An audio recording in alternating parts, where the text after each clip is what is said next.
In this video, I will introduce you to Maxwell's equations. Maxwell's equations are called fundamental equations of electromagnetism.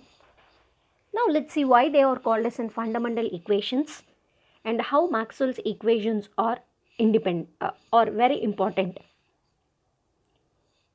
So from age old days we all know electricity and magnetism were considered as a two different entities. But with a deeper probing into both the fields, we both electricity and magnetism go hand in hand. The problems, that means the steady state problems in both electrostatics and magnetostatics, treat each fields independent of each other. That means electric fields and magnetic phenomenon as two different fields, or both of them are independent of each other. The only connection between these two is the electric currents will produce magnetic fields, but which is due to the electric nature of the charges, or the charges in motion produce the magnetic fields. But there are many problems in general where the field quantities depend upon time.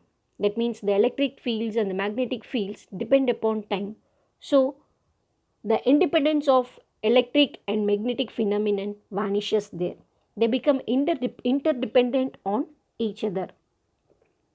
So we can say the time varying magnetic fields will uh, give rise to an electric field, and time varying electric fields will give magnetic fields. So here we have to deal with electromagnetic fields rather than as a separate electric and magnetic fields. But this time dependent electromagnetic fields need some specific mathematical expression or mathematical equations to describe. These equations or these electromagnetic fields can be well described by a set of equations known as Maxwell's equations. Maxwell's equations is not a result of one particular experiment. It is a consolidation of or a mathematical abstraction of several experimental results. We have four fundamental equations of electromagnetism which are known as Maxwell's equation, and these equations are written as divergence of d vector is equal to rho, divergence of b vector equal to 0, curl of E vector is equal to minus dou b by dou t, and curl of H vector is equal to j plus dou d by dou t. Here the d vector stands for electric displacement vector, which is represented in coulomb per meter square, and rho the charge density, b the magnetic induction, E the electric field intensity, H is the magnetic field intensity. Now we will discuss each equation in detail now. First let's discuss about Maxwell's first equation, which is given by del dot d vector is equal to rho. So we all know d is nothing but it is the displacement vector, and rho is the charge density. So del dot d equal to rho is nothing but it is the differential form of or a differential Gauss law in electrostatics. So the Gauss law in electrostatic itself was derived from Coulomb's uh, inverse square law of electric charges, where here d stands for epsilon into e vector. We know E is the electric field strength and epsilon is the permittivity of that medium. So what does this del dot d rho actually physically signifies? So we know del dot d equal to rho. Now let us substitute epsilon E in place of d vector. So it is del dot E vector is equal to rho by epsilon. Now let me integrate this equation to over a volume dV. That means we are taking a triple integral for equation 2. If we take triple integral, you will get del dot E vector into dV is equal to triple integral rho by epsilon into dV. So we all know Gauss divergence theorem, which helps us to go from a volume integral to a surface integral. Let's apply Gauss divergence theorem to equation 3. So you will get double integral of EDS or surface integral of EDS is equal to triple integral of rho by epsilon into dV. So epsilon being a constant, we have taken it outside. So this triple integral of dV or volume integral of charge density is nothing but it is the charge. So double integral of EDS is equal to Q by epsilon. So the first equation of Maxwell physically signifies that the total outward flux of the electric displacement or the total electric flux through a surface enclosing a volume is equal to the net charge contained within that volume. So the total electric flux will be equal to the net charge enclosed in that particular volume. Now let's deal with the second equation of Maxwell. So this is an one age old equation, del dot B vector is equal to 0. So we all know magnetic poles always exist in pair. So the monopoles does not exist. This Maxwell's second equation proves that. So this is nothing but it is a differential form of Gauss law in magnetostatics, which once again reveals the fact the magnetic monopoles do not exist. They always exist in pairs. So even you break a magnet into two, again you will get one north pole and a south pole. So you will not have a single pole, a separate north pole and a separate south pole. You can have north pole and south pole together in a magnet. So that means the total magnetic flux entering any closed surface will be exactly equal to the amount of the magnetic flux leaving the surface, which means the total flux in any closed surface is always a 0. So we can write the surface integral of B vector into ds will be equal to 0. Again, let's use divergence theorem, Gauss divergence theorem. So the surface integral is converted into one volume integral. So del dot B vector dV is equal to 0. So the net outward flux of a magnetic induction B through any closed surface is 0. So the total flux in a magnetic of a magnetic induction in any closed surface will be 0. Maxwell's third equation. This Maxwell's third equation is nothing but it is the restatement of Faraday's law of electromagnetic induction. We very well know Faraday's law of electromagnetic induction. So whenever a magnetic flux linked with a closed circuit, a closed coil varies and induced EMF is produced there. So here the equation 1 is nothing but is the mathematical expression of what I have stated now.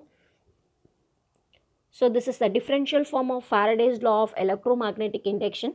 Del cross E vector is equal to minus dou B vector by dou T. What does this equation physically signifies?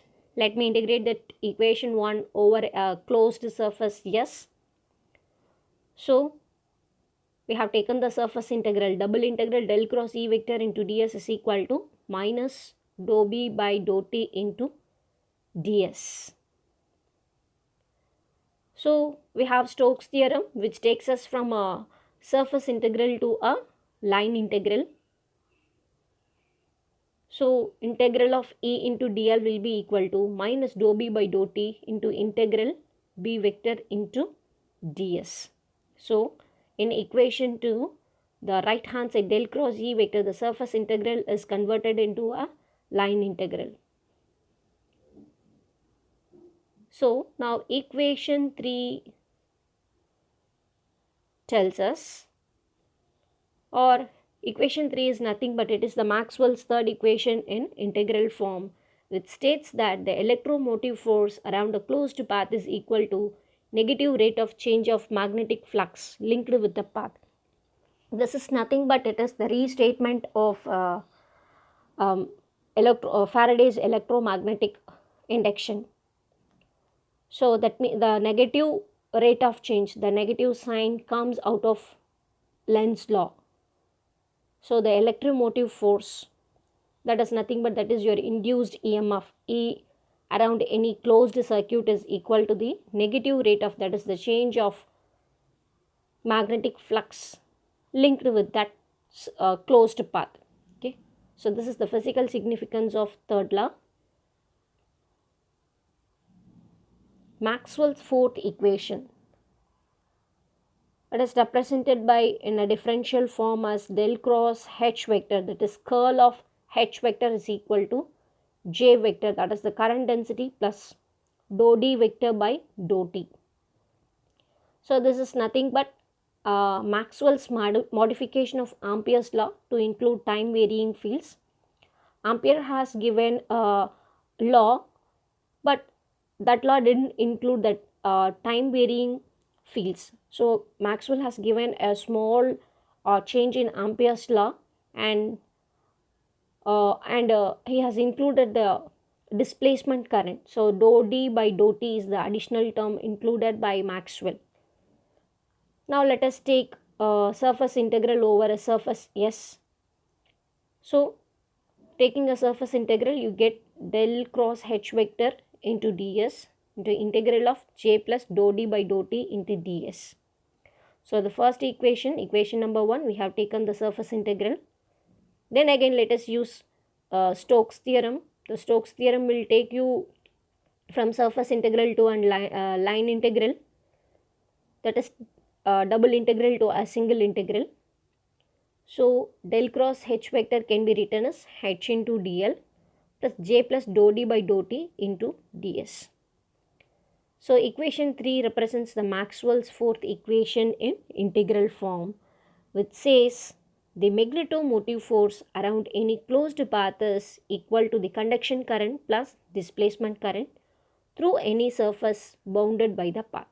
So the any magnetomotive force obtained will be equal to two, that is two currents. One is because of the conduction current, the other one is displacement current through any closed surface.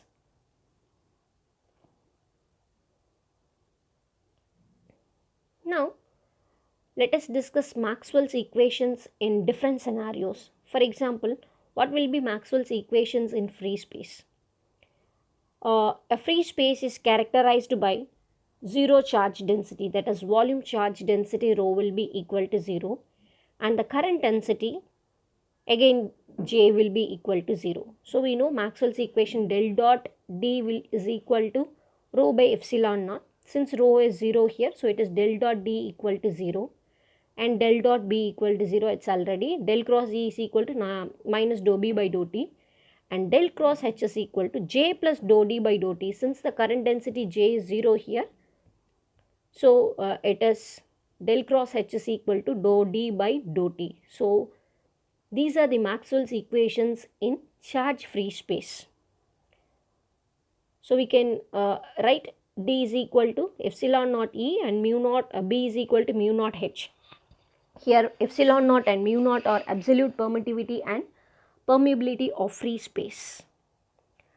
Next, we will apply the Maxwell's equation to a linear isotropic medium. If you say linear isotropic medium, in the sense in all the direction they will be linear isotropic in all the direction. So D is equal to epsilon E and B is equal to mu H. Mu and epsilon represents the absolute permeability and permittivity of the medium. So we all know del dot E is equal to rho by epsilon, and we have a del dot D. D is equal to epsilon E. Instead of D we have wrote epsilon E, so it is del dot E is equal to rho by epsilon, del dot B is equal to 0 and del dot E is equal to mu into dou H by dou T, and del cross H is equal to epsilon dou E by dou T plus J. So here also D is wrote in terms of epsilon E, and mu and epsilon are relative permeability and permittivity of linear isotropic medium.